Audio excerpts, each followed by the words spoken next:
Afternoon to everyone. तो देखो, सबसे पहले मैं अपने बारे में बता देता हूँ थोड़ा। मेरा नाम स्वतंत्र गुप्ता है। हाँ, आवाज़ नहीं है अभी सही है? ओके, चलो। सो मेरा नाम स्वतंत्र गुप्ता है और मैं पिछले 5 साल से कॉम्पिटिटिव एग्जाम्स में इंग्लिश पढ़ा रहा हूँ। ठीक है, फिर UPSC, UPPSC, Punjab PSC, Bihar PSC और गुजरात पीएससी, ये सारे के सारे डोमेन्स कवर किए हुए हैं। और इंडिया के जितने भी अपने ब्रांड्स में होंगे, Unacademy, text book, study for civil services, Mahindras, तो यहाँ पे मैंने लगभग ऑल ओवर इंडिया काफ़ी जगह पढ़ाया हुआ है। सो अभी आप लोगों को पढ़ाना है इंग्लिश को लेकर के। पहले तो मेरे कुछ क्वेश्चंस होंगे, वो पूछ लेता हूँ, देन वी विल कंटिन्यू।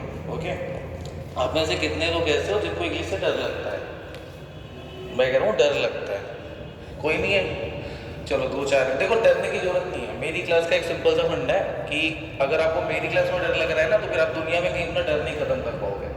सो बिंदास होके बोलो।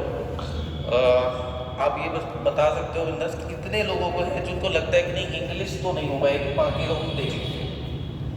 कितने लोगों मतलब उठने लगे? देखो भी एक नहीं थे, 4-5-6 हाथ आ गए। ओके, कितने लोग यहाँ पे इंग्लिश मीडियम से पढ़े हो, मतलब प्रॉपरली आपने इंग्लिश मीडियम में पढ़ाई करी है? कॉन्वेंट बैकग्राउंड किसका किसका है? किसी का नहीं है, सारे हिंदी मीडियम से पढ़ाई करी है। ओके, देखो, मैं जिस तरीके से इंग्लिश पढ़ाऊँगा, मेरा कोई फोकस रूल्स पे नहीं होता। ठीक है, मैं आपको बहुत ज़्यादा रूल्स नहीं पढ़ाने वाला, तो आपको उसकी टेंशन लेने की ज़रूरत है नहीं। तो पढ़ेंगे कैसे, क्या होगा, वो धीरे धीरे सब जानते जाएंगे। मेरा बस आपसे इतना जानना है, आपने पहले कभी कॉम्पिटिटिव लेवल पे इंग्लिश पढ़ी? नहीं पढ़ी? किसी ने नहीं पढ़ी? कॉम्पिटिटिव एग्जाम्स के लिए किसी ने इंग्लिश पढ़ी है पहले? कोई नहीं है? आपने पढ़ी है? किस एग्ज़ाम के लिए?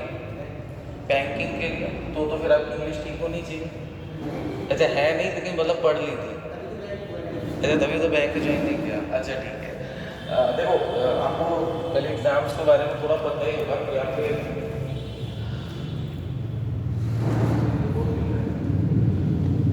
200 मार्क्स का आपका सी सेट होता है ना? और आपके 80 क्वेश्चन आते हैं, है ना? यही सही है, इतना ही है।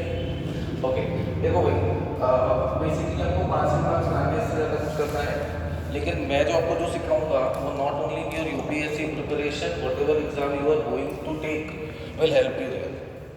ओके, चाहे आप एसएससी में बैठिएगा तो भी आपसे पेपर सॉल्व होगा, आप बैंकिंग में बैठिएगा तो भी आपका पेपर सॉल्व होगा। इंग्लिश इज नथिंग न्यू, कुछ नया नहीं होता है इसमें। जस्ट लाइक अदर सब्जेक्ट, इसको भी सीखना पड़ेगा अगर आपको कॉम्पिटिटिव एग्जाम्स को क्रैक करना है। क्रैक नहीं करना है तो आप एक्सक्यूज देते हैं। इंग्लिश मुश्किल नहीं होती, ठीक है? अगर आप में से किसी को ये लगता है कि इंग्लिश बहुत मुश्किल है, तो आपकी गलतफहमी है कि जस्ट लाइक अदर सब्जेक्ट पढ़ने का तरीका गलत होता है। जैसे आप अगर पॉलिटी पढ़ते हो और अगर आपको पहली क्लास में एक्ट पढ़ाने शुरू कर दिए जाए या बिट्स इंडिया एक्ट पढ़ाना शुरू कर दिया जाए तो क्लास बोरिंग लगती है। बट वहीं अगर आपको पार्लियामेंट से शुरू कर दो तो थोड़ा इंटरेस्ट आने लगता है, क्योंकि चीज़ें हमारे चारों तरफ हो रही है, इजंट इट? इसी तरीके से अगर आप ज्योग्राफी पढ़ते हो तो ज्योग्राफी में आके पहली क्लास में मैं माउंटेन पढ़ाना शुरू कर दूँ तो बोर लगेगा, लेकिन जो आपके चारों तरफ वेजिटेशन है, वैसी ज्योग्राफी है, उसके बारे में पढ़ाना शुरू करें या सेंसस के बारे में पढ़ाना शुरू करें, समवेयर इंटरेस्ट जाग जाता है। होता है कि नहीं? सारे सब्जेक्ट्स में ऐसा है। इकोनॉमी में भी अगर पहली क्लास में जीडीपी पढ़ाना शुरू करते हैं तो दिमाग खराब होगा ही, लेकिन अगर वही हम सर्विस सेक्टर, प्राइमरी सेक्टर से करें जो हमें थोड़ा समझ में आता है तो हमारा इंटरेस्ट ऑटोमेटिकली जगता है। तो इंग्लिश को लेकर के क्या होता है ना कि सब में, ज़्यादातर लोगों में के दिमाग में ये रहता है कि मैं इंग्लिश पढ़ूंगा तो मुझे रूल्स पढ़ने पड़ेंगे। आप में से जितनों को भी हिंदी आती है, कि आपने हिंदी रूल्स से सीखी है? बताइए, क्या आप हिंदी का जो प्रयोग करते हैं वो हिंदी के नियम कानून के हिसाब से करते हैं? तो क्या क्या इस चीज़ की पॉसिबिलिटी है कि आप उसको भी, इंग्लिश को भी पूरे रूल्स एंड रेगुलेशन से लेकर के चले जाएंगे? ऑफ कोर्स नहीं है, क्योंकि पिछले 15-20 साल से तो हमारा जो ढर्रा चला रहा है उसी ढर्रे के हिसाब से अगली चीज़ भी चलेगी। तो इंग्लिश को लेकर के ये दिमाग में बिठाना कि मैं बिना रूल्स के तो इंग्लिश आएगी नहीं, वो गलत है। ऐसा होता नहीं है। मैं कुछ चीज़ें बताता हूँ पहले जो आपको डेली बेसिस पे करनी होगी, एंड बिलीव मी, इस चीज़ को अगर आप 15 दिन भी कर लेते हैं then you will be unbeatable. आपको कोई हरा नहीं सकता, ठीक है? ऑफकोर्स बैंकिंग एसएससी का पैटर्न नहीं है, नहीं तो वहाँ पर तो फिर ऑफकोर्स काफ़ी लेट क्लास चलती, काफ़ी ज़्यादा क्लास चलती है। आपको ठीक है, सुना होगा। मैं यहाँ से ही शुरू करूँगा।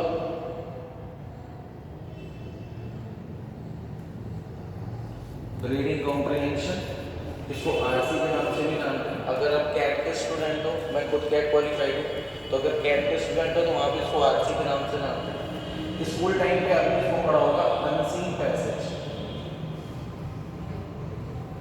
पढ़ा है, सबने पढ़ा होगा अनसीन पैसेज के नाम से, ठीक है। लेकिन ये होता क्या है, पहले इस चीज़ को थोड़ा सा समझने की कोशिश करिए, फिर उसके बाद इसको कैसे सॉल्व करते हैं वहाँ पे आएंगे। सबसे पहली चीज़ तो देखो, वो जो यूट्यूब में और ऑनलाइन एजुकेशन में बहुत ज़्यादा चल रहा है ना, 1 मिनट में रीडिंग कॉम्प्रिहेंशन सॉल्व करें, देखे होंगे आप में से काफ़ी सारे लोगों ने, बिल्कुल नहीं करना, ऐसी चीज़ें दिमाग में बिल्कुल भी नहीं बिठाना। देखो हर चीज़ की एक प्रोसेस होती है, एंड उस प्रोसीजर से ही अगर चीज़ों को सीखो लो तो टाइम बचता है। अगर आपके दिमाग में कहीं पे भी ये बैठा है कि मैं 30 सेकंड में, 1 मिनट में एक रीडिंग कॉम्प्रिहेंशन सॉल्व करता हूँ, तो सर आपको बेवकूफ़ बनाया जा रहा है। Let me tell you how. मैं कई एग्जाम्स को कंसर्न करूँगा और मेरी आइडिया को समझने की कोशिश करिएगा। जैसे मान लीजिए अगर आप बैंकिंग का एग्ज़ाम देते हो, ठीक है, तो जो आपका कॉम्प्रिहेंशन पार्ट आता है वो लगभग 1000 वर्ड्स का है। ओके, आप में से कोई एसएससी वगैरह में अपीयर हुआ है कभी, अपार्ट फ्रॉम यूपीएससी किसी एग्जाम में अपीयर हुआ आप हुए? ठीक है, मैं इसलिए पूछ रहा हूँ क्योंकि अगर जो बात मैं लिख रहा हूँ उसकी ऑथेंटिसिटी होनी चाहिए। ये नहीं कि मैं कुछ भी बोल दूँ और आप कुछ भी मान लो, ऐसा कभी होना नहीं। दुनिया का कोई भी टीचर आपको कुछ भी पढ़ाए, आप क्वेश्चन करिए, हाँ में हाँ कभी मत मिलाइएगा, ठीक है। चलो एसएससी की बात करते हैं, तो एसएससी में 300 to 400 वर्ड का एक रीडिंग कॉम्प्रिहेंशन आता है। ओके, यहाँ तक बात समझ आ गई।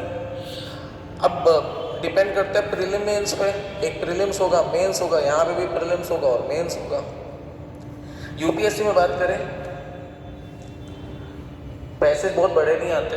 अगर आपने पेपर देखा होगा, मैक्स टू मैक्स आपको वर्ड पैसेज मिल जाएगा तो 400 वर्ड्स पे मिल जाएगा, इससे बड़ा पैसेज नहीं मिलेगा। मल्टीपल मिल जाएंगे, बट जो रेशियो है 150 वर्ड टू 400 वर्ड का है, ठीक है। बट यहाँ पे जो एक थोड़ा सा पार्ट आ जाता है वो होता है वोकैबुलरी को लेकर के, कि वोकैबुलरी थोड़ी टफ होती है। ओके, बट विश्वास मानिए, रीडिंग कॉम्प्रिहेंशन को सॉल्व करने में वोकैबुलरी का बहुत बड़ा रोल नहीं होता। ये मिथ है जो कि बहुत सारे टीचर्स ने फैलाया हुआ है। मैं अभी आपको सॉल्व करना जब सिखाऊंगा तब देखेंगे, आपको मीनिंग नहीं भी पता तो भी आप आंसर दोगे, क्योंकि उसके कुछ तरीके होते हैं। अब मेरा आप सबसे एक क्वेश्चन है, जैसे बहुत सारे वीडियोस आपने देखे होंगे, बने होते हैं और वहाँ पे लिखा होता है 2 मिनट में रीडिंग कॉम्प्रिहेंशन सॉल्व करें। आप में से कितने लोग हो जो 1000 वर्ड का पैसेज 2 मिनट में पढ़ सकते हो? सॉल्व करने की बात मानना, सोचिए इस बात को, क्या जो चीज़ बोली जा रही है वो पॉसिबल भी है? चलिए दो गोली मारिए 1000 वर्ड्स को, मैं बात करता हूँ 500 वर्ड्स का पैसेज है, क्या आप उसको 2 मिनट में पढ़ भी सकते हो? सॉल्व करना ठीक है, एक लोगों का आएगा, आपने मेन से एक में किया। अब मैं बात करता हूँ समझने की, समझा जा सकता है 2 मिनट में? एक प्रैक्टिस के बाद समझा जा सकता है, लेकिन अगर एक न्यू लेवल पे बात करी जाए तो वहाँ पे ऑफकोर्स प्रॉब्लम है।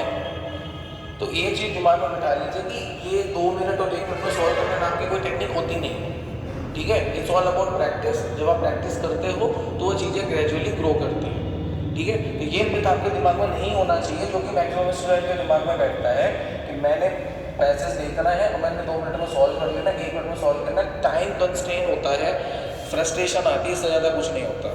तो इन चीज़ों को आपको दिमाग में बिल्कुल भी नहीं बिठाना। एक बात और, जो ये बात करते हैं कि वोकैबुलरी, देखो you are not going to appear in banking और SSC where you need a good grip over vocabulary, कि आपको वोकैबुलरी में बहुत ज़्यादा कमांड चाहिए। आपको यूपीएससी में अपीयर होना है, और जब आपको यूपीएससी में अपीयर होना है तो अपनी वोकैबुलरी बहुत ज़्यादा अच्छी हो, वो तब सही है जब आपका मीडियम ही इंग्लिश हो। समझ में आ गई बात? और वो भी बहुत ज़्यादा अच्छी जरूरत नहीं होती, जो इंग्लिश का पूरा कन्वर्सेशन है ना, मैं पूरी दुनिया की बात कर रहा हूँ, आपके पास 2000 वर्ड का कन्वर्सेशन मतलब कलेक्शन हो, आप कन्वर्सेशन आराम से कर सकते हो। And when it comes to competitive exam 3000 to 4000 words, अगर आपके पास इतना भी कलेक्शन है तो इंग्लिश में आप पेपर लिख के आओगे, ठीक है, लिख के आओगे। इसके लिए मैं बता रहा हूँ आपको वोकैबुलरी पे ज़रूरत होती है, बट इतनी ज़्यादा नहीं कि जितना अमूमन हिंदी मीडियम के स्टूडेंट्स में डर बैठा होता है, क्योंकि पास तो करना ही है। बात समझ में आ गई? यहाँ तक किसी को कुछ पूछना है तो बताओ, फिर मैं धीरे धीरे सिखाता हूँ कैसे सॉल्व होता है, कैसे किया जाता है। ये कुछ क्वेश्चंस थे दिमाग में पहले से? ठीक है, चलो।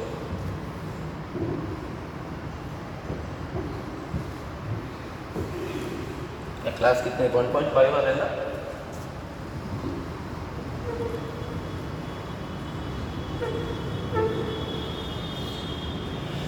अच्छा, आप में से कितने लोग जो सिर्फ यूपीएससी देना चाहते हो और कोई एग्जाम नहीं दोगे कभी? ये गलती कभी मत करना। नहीं, इसलिए मत करना क्योंकि आप इससे जुड़ा कोई भी पेपर दो। देखो, जब कॉम्पिटिटिव एग्जाम्स की बात आती है ना, क्योंकि मुझे भी ठीक ठाक एक्सपीरियंस हो गया है पढ़ाने का, 5 साल तो हो चुके हैं, तो ऑनलाइन एंड ऑफलाइन बोथ। तो क्या होता है कि हम लोग एक पर्टिकुलर एग्ज़ाम को पकड़ लेते हैं या फिर वैरायटी ऑफ एग्ज़ाम्स को पकड़ लेते हैं। तो जब भी आप कॉम्पिटिटिव एग्ज़ाम्स हो तो याद रखो कि आपका जो पर्टिकुलर सिलेबस किसी भी अदर एग्ज़ाम से 70 to 80% मैच करता है ना, उस एग्ज़ाम को आप देने चाहिए। पर ऐसा मत करिएगा कि तैयारी यूपीएससी के लिए जेईई का पेपर देने चलेगा, तो ये ब्लंडर नहीं करना, ठीक है। बाकी जहाँ पे भी मैच कर रहा है देने जाओ। पहली बात मैंने इसलिए पूछी क्योंकि मैं जो बात बताने वाला हूँ ये आपकी कई और जगह पे भी अप्लाई होगी, ठीक है। पहला question, what is reading comprehension? मैं शॉर्ट में लिखूंगा, चलेगा? ठीक है। सबसे पहली बात तो रीडिंग कॉम्प्रिहेंशन होता क्या है, इसको समझते हैं। ठीक है, आपके सामने पैसे रहेगा,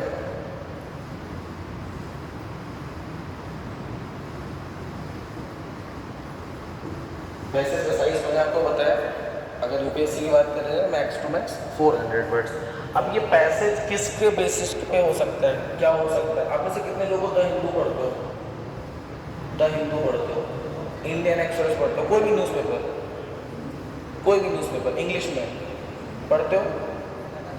हाँ, लगातार नहीं पढ़ते, ठीक है, कोई बात नहीं। देखो, जो आपका पैसेज होता है, आप ये मान के चलिए इंग्लिश का कोई भी पेपर होगा, ठीक है, कोई भी पेपर, चाहे वो किसी भी एग्जाम का हो, बैंकिंग, एसएससी, रेलवे और जो भी है, पूरा पेपर आपका न्यूज़ पेपर से आता है, ठीक है। और इसके लिए मैं आपको चीज़ बता सकता हूँ, कोई भी पैसेज ज्वाइन करते हो क्वेश्चन उठा के कॉपी पेस्ट कर लेना, यू विल नो कहाँ से पेपर आया, ठीक है। तो जब बात आती है रीडिंग कॉम्प्रिहेंशन की, तो ये तो पता है एक पैसेज होगा आपके सामने, वो पैसेज आपने कभी पढ़ा नहीं होगा, शायद आपने देखा भी नहीं होगा। इस पैसेज के कुछ टॉपिक्स होंगे, ठीक है। ये टॉपिक्स क्या क्या हो सकते हैं, कहाँ से हो सकते हैं? इकोनॉमी बेस्ड पैसेज हो सकता है आपका, ठीक है। आपका बैंकिंग के बेसिस पे हो सकता है, finance, science and take,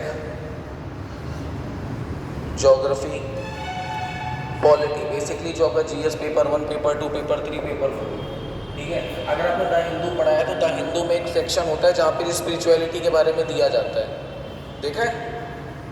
spirituality के बारे में कोई द हिंदू पढ़ता है, अगर तो उसे दिखा होगा लगभग पेज नंबर 12 पे, ठीक है। आप पढ़ोगे तो आपको दिखेगा।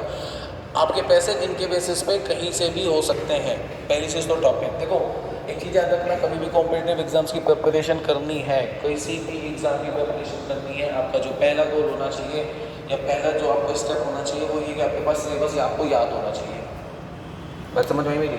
मतलब अगर आप मान लो यूपीएससी दे रहे हो, एसएससी दे रहे हो, कोई भी एग्ज़ाम दे रहे हो, अगर आपको सिलेबस अपना नहीं आता है, सर आप अपनी रेस में ही नहीं है, ठीक है। सिलेबस आने के बाद आपको अपना पैटर्न पता होना चाहिए कि क्वेश्चन कैसे कैसे बनते हैं। इसके लिए कम से कम आपको 20 से 25 साल में क्वेश्चन पेपर का एनालिसिस करना पड़ेगा। विश्वास मानिए 90% स्टूडेंट ये काम कभी नहीं करता, इसलिए उनके रिजल्ट 10-10 साल में भी नहीं आते। लोगों को 3-3 साल प्रिपरेशन करने के बाद इतना सिलेबस याद नहीं होता। और अगर आपको सिलेबस नहीं याद है तो सर आप दूर दूर तक अपनी प्रिपरेशन के सिलेक्शन से दूर हो, ठीक है। ये बात मैंने क्यों बोली है, यहाँ से क्यों आता है, क्योंकि अगर आप कोई न्यूज़ पढ़ते हो तो आपके दिमाग में उस सर्टेन कॉन्सेप्ट बैठती है या एटीट्यूड बैठता है कि बैंकिंग से रिलेटेड है तो इसमें बैंकिंग रिलेटेड टर्मिनोलॉजी होगी कि नहीं भाई, CRR, SLR, RBI से भी यही होगा। अगर मैं मान लीजिए इकोनॉमी से रिलेटेड बात कर रहा हूँ तो सीधी सी बात है वो मॉनेटरी पॉलिसी की बात करेगा कि नहीं करेगा, बैंक अकाउंट्स की बात करेगा, मनी फ्लो की बात करेगा, FDI की बात करेगा, कुछ ऐसी टर्मिनोलॉजीज होगी। अगर मान लीजिए मैं ज्योग्राफी की बात करता हूँ तो ज्योग्राफी की बात करेगा तो हो सकता है वो पेरिस क्लाइमेट की बात करिए, या हो सकता है वो जो हमारे चारों तरफ पॉल्यूशन की प्रॉब्लम है उससे रिलेटेड बात करें, माउंटेन से बात करें, ग्लेशियर से बात करें, कुछ सर्टेन टर्मिनोलॉजीज होंगी कि नहीं होंगी। भाई ऐसा तो नहीं हो सकता ना ज्योग्राफी के टॉपिक में आपको इकोनॉमी रिलेटेड टर्मिनोलॉजीज मिलेंगी। सोचने वाली बात है। समझ में नहीं आ रहा क्या? दिमाग में बैठ रहा है मेरी बात, मैं क्या कह रहा हूँ? ऐसा तो नहीं होगा ना कि आप साइंस एंड टेक पढ़ रहे हो, साइंस एंड टेक में इकोनॉमी की टर्मिनोलॉजीज मिलेंगी। सीधी सी बात है, इनकी टर्मिनोलॉजीज अलग अलग होंगी, इनका पैटर्न अलग अलग होगा। तो इसलिए पहले तो आपको पता है कि टॉपिक, और टॉपिक कैसे पता चलता है? जब आप कम से कम पिछले 20 से 25 साल के क्वेश्चन पेपर का एनालिसिस करते हो। और एनालिसिस करने का मतलब सॉल्यूशन लेना नहीं, क्वेश्चन को देखना होता है। तो टॉपिक समझ आया, रीडिंग कॉम्प्रिहेंशन समझ आया। आपके सामने एक पैसेज होगा, जो पैसेज आपने कभी नहीं पढ़ा होगा, उस पैसेज के बेस पे आपके सामने क्वेश्चंस होते हैं। ठीक है, क्वेश्चन कितने हो सकते हैं? डिपेंड करता है एग्जामिनर के ऊपर। कभी कभी देखा जाता है कि सिर्फ एक ही पैसेज दिया गया है और उस पैसेज के बेस पे आपके सामने एक ही क्वेश्चन रख दिया गया। अगर आपने इसे पेपर देखा होगा किसी ने तो आपको पता होगा, ऐसा भी कई बार देखा गया है कि एक पैसेज और एक क्वेश्चन। कभी कभी आपने देखा होगा कि एक पैसेज दिया गया है और उस पैसेज के बेस पे 3 to 4 क्वेश्चन भी दे दिए गए हैं। और कभी कभी ऐसा भी हुआ है कि वन पैसेज के बेस पे उन्होंने 2 क्वेश्चन भी दिए हुए हैं। किसी ने प्रीवियस क्वेश्चन पेपर देखे हैं, सीसेट पेपर 2 सीसेट का देखा है? अगर देखा है तो आपको ये पैटर्न देखा होगा। ठीक है, जिन्होंने नहीं देखा वो आज जाके देखें। मेरी बात पे हाँ में हाँ मिलाने की या किसी भी टीचर के हाँ में हाँ मिलाने की कोई जरूरत नहीं होती है। ठीक है, आप कॉम्पिटिटिव एग्जाम के स्टूडेंट हो, उन चीज़ों को ध्यान रखें। तो आई गेस ऐसे समझ आ गया होगा रीडिंग कॉम्प्रिहेंशन क्या है, क्वेश्चन समझ आया, कैसे के क्वेश्चन पूछ सकते हैं, और टॉपिक समझ आ गए होंगे। टॉपिक कैसे, किसी को कुछ लिखना है तो आप लिखिए, फिर मैं आगे की बात करूँगा।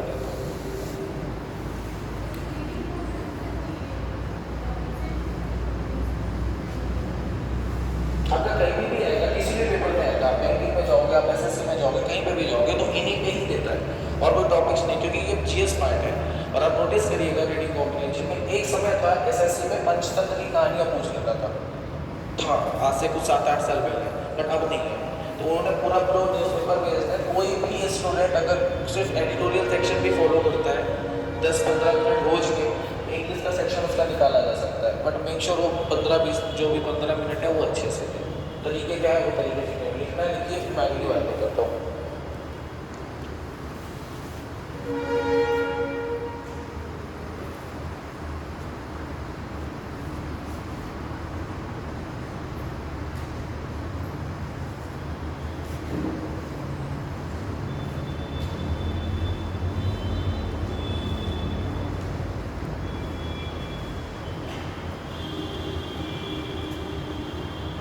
मेरी जितनी भी क्लास लगेगी मैं एक्सपेक्ट करूँगा कि आप सबके साथ अपनी फेयर कॉपी लेकर बैठो।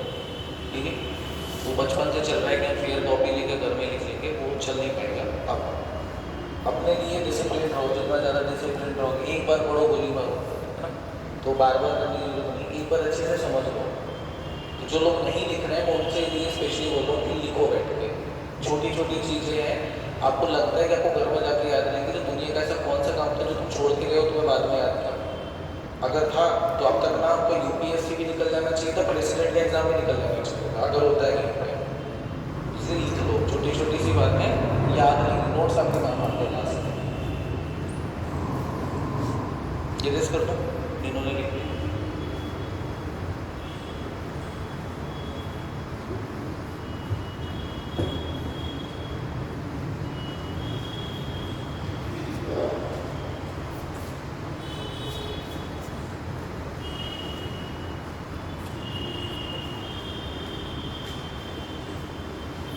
अब समझना वाई रीडिंग कॉम्प्रिहेंशन, ये आपके एग्जाम में पूछा नहीं हो सकता है।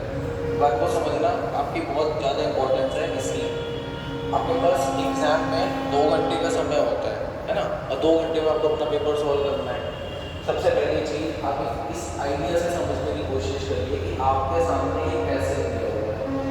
ठीक है, आपको पैसेज का सबसे पहले तो मेन आइडिया लेना होता है। मेन आइडिया लेने के बाद आपको उसकी इंफॉर्मेशन को एक्सट्रैक्ट करना है। एक्सट्रैक्ट करने का मतलब होता है निकालना है, और इंफॉर्मेशन जो आई उसके बेसिस पे आपको एक इम्पॉर्टेंट इंफॉर्मेशन का सेक्शन और एक अनइम्पॉर्टेंट इंफॉर्मेशन का सेक्शन निकालना होता है। और इसके बेसिस पे जो भी आपकी इम्पॉर्टेंट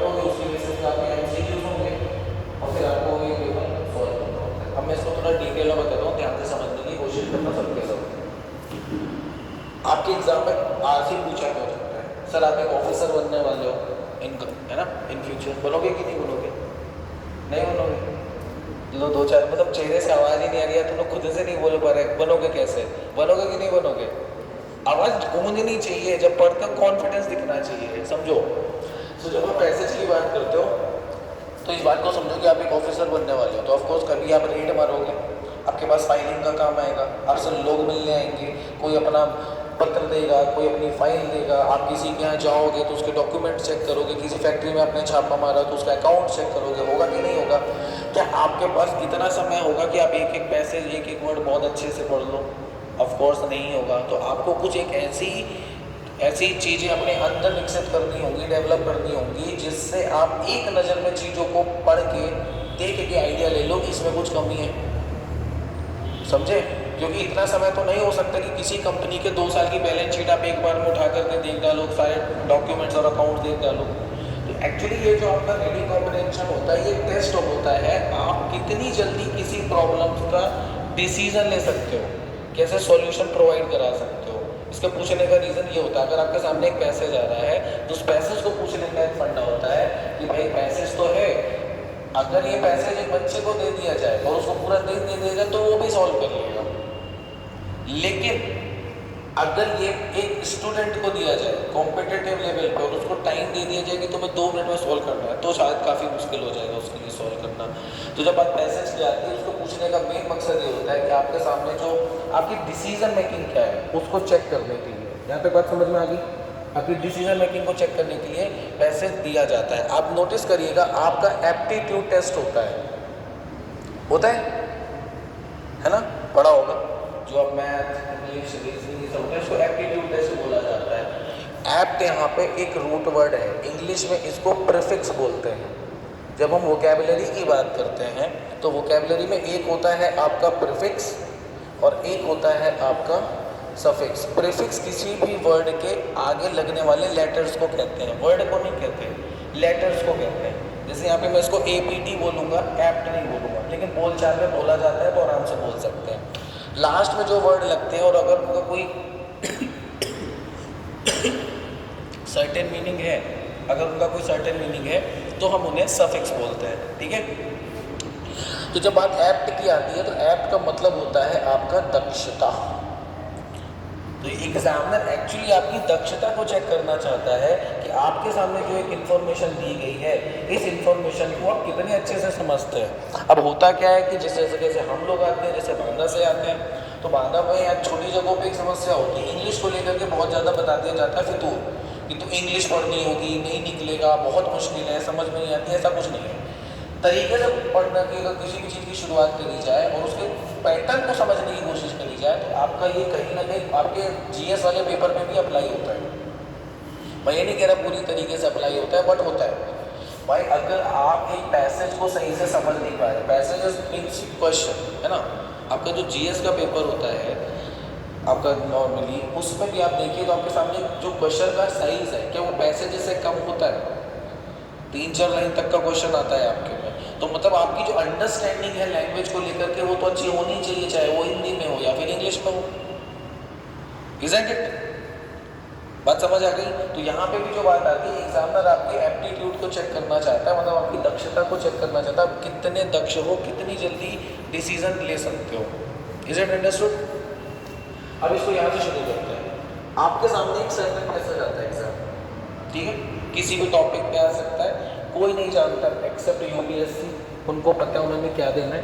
तो आपके सामने एक पैसेज आएगा। अब जब पैसेज आता है, अमूमन एक नॉर्मल स्टूडेंट या एक एवरेज स्टूडेंट के दिमाग में बैठा होता है कि मुझे इंग्लिश का पैसेज सॉल्व करना है तो मेरी वोकैबुलरी बहुत अच्छी होनी चाहिए। सर देखिए, ये बात वाला पार्ट होता है। पहले ही लेवल पे आपको इस जगह पे मान लो कि मेरी वोकैबुलरी अच्छी होनी चाहिए, तो लड़ने का सवाल ही नहीं कि आप लड़ोगे, तो ये गलत अप्रोच है। पहले चीज़ क्या करनी होती है, जब भी आप कोई पैसेज पढ़ो, कोई भी पैसेज पढ़ो, ठीक है, आपका जो फर्स्ट स्टेप होना चाहिए वो फर्स्ट स्टेप ये सिर्फ होना चाहिए कि भाई इसका मेन आइडिया क्या है। मेन आइडिया क्या होता है, किस बारे में पैसेज में बात करी गई है। अगर आपको बजरंग विद्यालय पढ़ने आता है तो अब एक बात बताइए, आपको सबसे पहले तो इस एरिया का नाम पता होना चाहिए ना, कि गलियां पता होनी चाहिए। पहला स्टेप क्या होगा बताओ? एरिया पता होना चाहिए ना। मैं तुमको मान लो तुम ऐश्वर्य में खड़े हो और मैं तुमको दुनिया ने आगे चीज़ें बताऊं कि एक काम करो, तुम पहले नाक की सीध में जाओ, फिर तुमको बाएं हाथ पे गधा खड़ा मिलेगा, फिर वहाँ पे देखो, फिर देखना तुमको एक साइकिल मिलेगी, वहाँ पे देखो, फिर तुम्हें नीले रंग की बिल्डिंग दिखेगी, तुम्हें कंफ्यूज होने का चांसेस काफ़ी ज़्यादा है, इजंट इट? यही पार्ट वोकैबुलरी के साथ होता है रीडिंग कॉम्प्रिहेंशन में। ये हमारे दिमाग में ये बिठा दिया गया है बहुत ही प्रोग्राम्ड तरीके से कि जब भी मुझे रीडिंग कॉम्प्रिहेंशन सॉल्व करना है या interpersonal skill, communication skill solve करनी जो आपके क्वेश्चन में भी है, तो उसके लिए मुझे बहुत अच्छी वोकैबुलरी चाहिए। ऐसा नहीं, एक सर्टेन लेवल की वोकैबुलरी चाहिए, बहुत अच्छी नहीं चाहिए होती है, वो बाय द टाइम मैं क्लास में बता दूंगा कैसे काम करते हैं। दूसरी बात, आप जब भी पैसेज पढ़ो तो आप सिर्फ और सिर्फ आपका पहला स्टेप ये होना चाहिए कि ये पैसेज का टॉपिक क्या है, किस बारे में बात करी गई है। Let me give you an example. मान लीजिए प्रधानमंत्री जी ने एक स्कीम लॉन्च करी किसान के ऊपर, ठीक है, किसान बीमा योजना, ठीक है।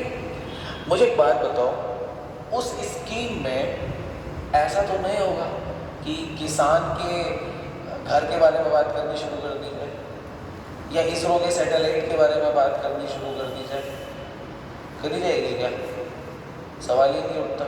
सवाल क्या उठता है, अगर एक आइडिया लिया जाए तो स्कीम का मतलब ऑफकोर्स इंश्योरेंस है, नाम से पता चल जाएगा। पहली चीज़, वो जो नाम से पता चला ना, वही मेन आइडिया होता है। जैसे मान लो स्कीम का नाम है प्रधानमंत्री कृषि बीमा योजना, ठीक है। अब सीधी सी बात है भाई कि जो भी उस पे जो वो तो मेरे पास टाइटल आएगा, अगर मैं न्यूज़पेपर पढ़ूंगा तो मुझे टाइटल मिल जाएगा।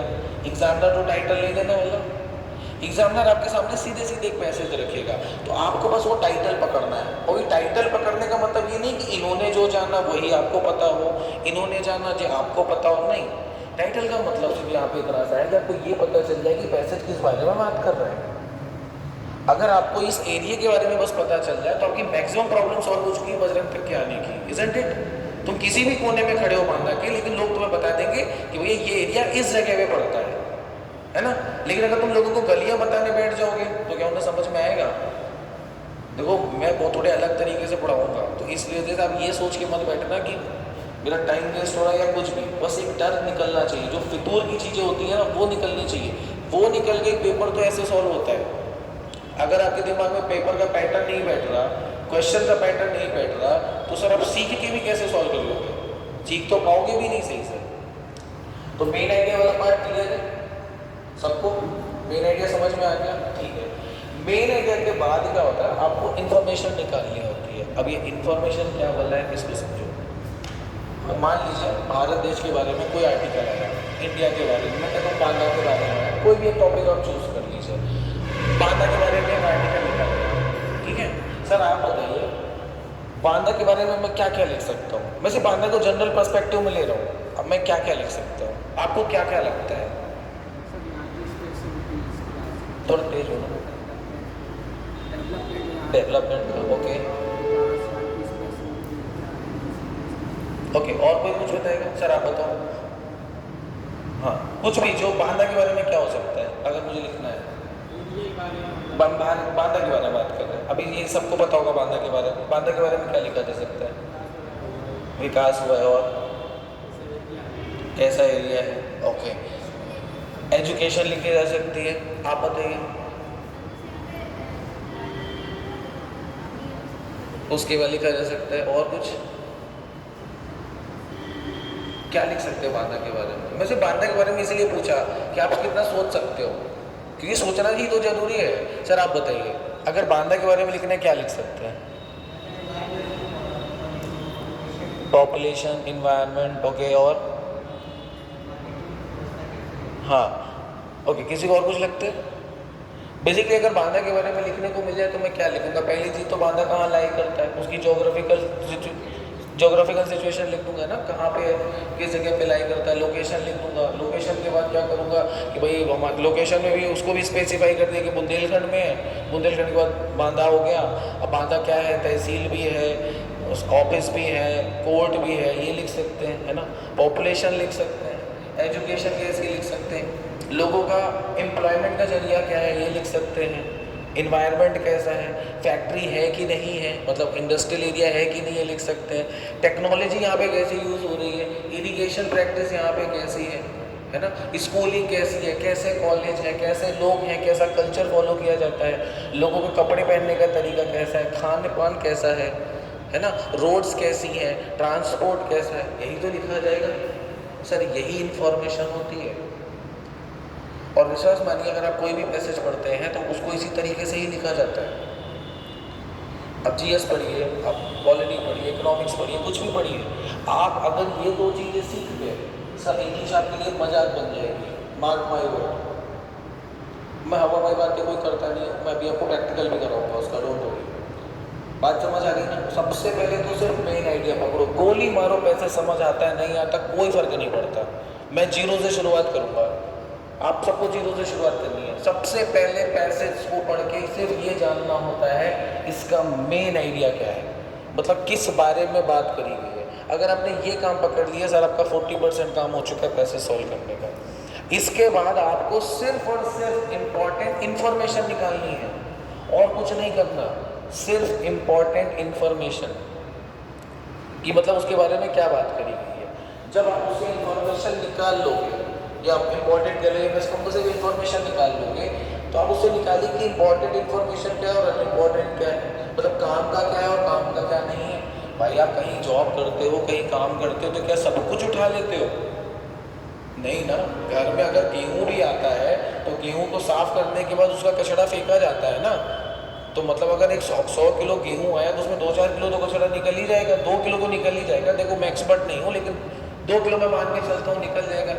तो मतलब वो मेरे काम का नहीं है। मेरे काम का जो है तो गेहूँ आटा जो बनेगा वो 98 किलो से ही तो बनेगा ना, 98 kg से ही।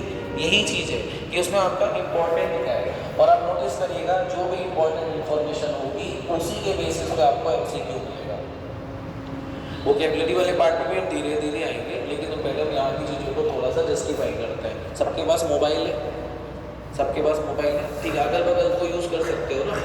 एक रैंडम पैसेज उठाता हो, ठीक है, एक रैंडम पैसेज उठाते हैं, उस पैसेज को देखते हैं उसको कैसे अंडरस्टैंड करें, ठीक है, चलेगा। कोई लाइव न्यूज़ उठा लेते हैं, क्योंकि अभी ये तो मेरे पास कनेक्शन के लिए आपके पास कुछ है नहीं, so that I can give you. तो अभी जो पॉसिबल चीज़ें हैं वो हम लोग करेंगे।